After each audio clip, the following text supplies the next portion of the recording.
The British Empire wasn't built on courage. It was built on debts. And the system here, as something they never taught you in school, it's still running today. And the system they built, it's still running today. Think about this. The Bank of England was founded in 1694 for not to serve the people, but to give the crown unlimited borrowing power. Wars could now be fought on credit. Debt became patriotic. Ordinary British citizens bought government bonds, genuinely believing they were supporting the nation. What they were actually doing was funding the conquest of Bengal, Afghanistan, and beyond.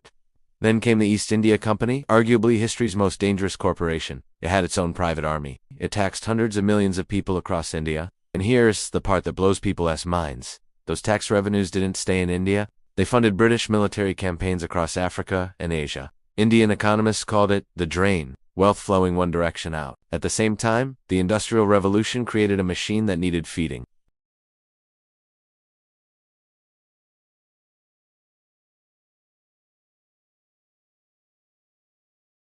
All of it processed in Britain, sold globally, and the profits? When famines hit India. When people in Africa resisted.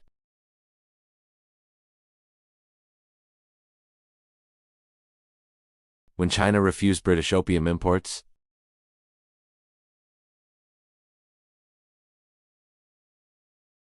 And here's the part that should really make you think.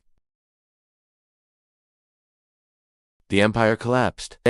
Placed sterling agreements kept former colonies tied to London's banking system for decades. And today, places like the Cayman Islands are among the world's largest offshore. The logic never changed. Extract, concentrate, obscure. The crown drew the borders, but bankers wrote the rules. If this made you see the world differently, share this video with someone you care about, especially someone who is serious about understanding money and financial freedom.